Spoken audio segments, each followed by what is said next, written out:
All right, today we're going to dive into one of the most incredible stories in all of biology. It's the story of a single cell's journey to become two. This is a tale of growth, of intense preparation, and a perfectly choreographed dance that's happening literally trillions of times inside you right this second. I mean, just think about that for a second. It's kind of a wild question, isn't it? Every single one of us started out as just one cell. So how on earth did we get from that one tiny cell to, well, to us? The answer lies in a process that is as beautiful as it is precise. And that process is called the cell cycle. You can think of it as the complete life story of a story with a very specific ending, to divide and create two brand new, perfect copies. Now, this is not a random process. It is a highly ordered, tightly controlled sequence of events that is absolutely fundamental to life itself. So here's our game plan. First, we'll talk about why cells even need to divide. Then, we'll get into the intense prep work they have to do. After that, we'll witness the main event, what I like to call the chromosome dance, followed by the final split. And of course, we have to look at what happens when this perfect plan goes off the rails. Okay, let's start with the big picture. Why go through all this trouble? What's the whole point of this complicated cycle? Well, it really boils down to three huge reasons. The first one is obvious: growth. It's how you get bigger. The second is repair. You get a paper cut, and your body needs to make new skin cells to heal it. That's the cell cycle in action. And for some organisms, this is actually how they have kids. It's asexual reproduction, creating a whole new individual from just one parent. Okay, so before a cell can even think about dividing, it has to get ready. This really long preparation stage is called interphase. And get this, a cell spends about 90% of its entire life right here. But let's be super clear, this is not a resting phase. No way. It's an incredibly busy, active time where the cell is basically double-checking everything to make sure the division goes off without a hitch. Now, interphase itself is broken into three parts, and you can think of them like a NASA pre-launch checklist. You've got the G1 phase for growth and prep, the S phase for copying all the DNA, and the G2 phase for the final systems check. Let's break those down. So first up is G1, the first gap phase. If you looked at it under a microscope, you might think not much is happening. But on the inside, it's a beehive of activity. The cell is getting bigger, it's stockpiling all the raw materials for making new DNA, and it's basically carbo-loading, storing up energy for the marathon ahead. Then comes what is arguably the most critical part of this whole prep stage, the S phase. The S stands for synthesis, and that's because this is where the cell makes a perfect, exact copy of its entire genetic blueprint, all of its DNA. Every single chromosome gets duplicated. And this is what we end up with. Now here's a super important point.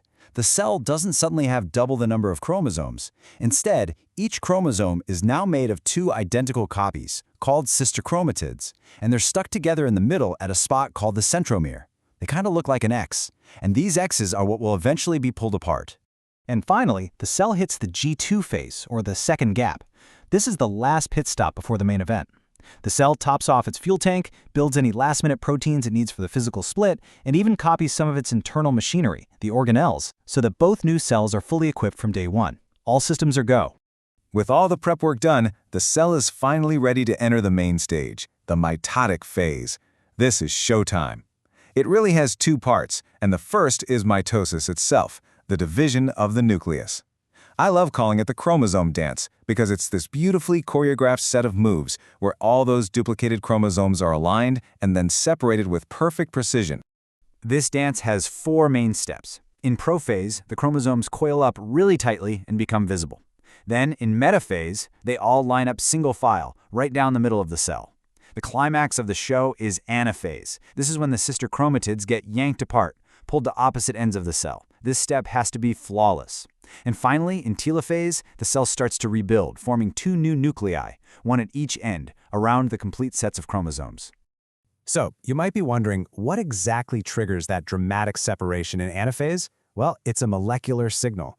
The glue holding those sister chromatids together is a protein called cohesin. And right at that moment, the cohesin just dissolves. It degrades.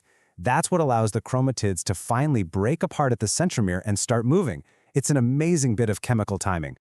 Okay, so we've done it. We've got two brand new, identical nuclei. But they're still in the same cell. We're not quite finished yet. The last act is splitting the rest of the cell, the cytoplasm, right down the middle. This is a process called cytokinesis.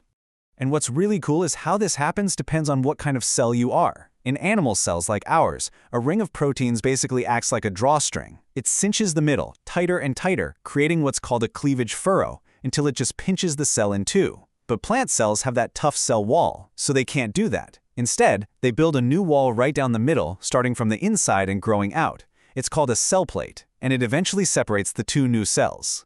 So as you can see, this whole cycle is just a masterpiece of biological engineering and regulation. The plan has to be followed to the letter every single time. But that, of course, leads to a critical question. What happens when the plan fails? What if a cell's brakes stop working and it just forgets how to stop dividing? The answer, as many of us know, is incredibly serious. Uncontrolled cell division is the very definition of cancer. When all those carefully regulated signals are ignored, cells can just divide over and over and over, forming tumors. And this is exactly why understanding every little detail of the cell cycle is so important for our health. Now, of course, not all of our cells are on this constant treadmill of division. A lot of our most important specialized cells actually step off the cycle and enter a stage called G0. You can think of it as cellular retirement. It's a quiet phase where they just do their job. For some cells, it's temporary, but for others, like our mature brain cells and heart muscle cells, it's a one-way trip. They're permanently retired from dividing. And that brings us to one last thought to leave you with. If our most important cells, like neurons, are permanently stuck in this G0 phase, what would it mean if we could figure out how to safely turn the cycle back on? Could we one day tell a nerve cell to divide again to repair a spinal cord injury? It's a massive question, and it's what drives so much cutting-edge research today, all stemming from this one incredible journey of a cell. Thanks for joining me.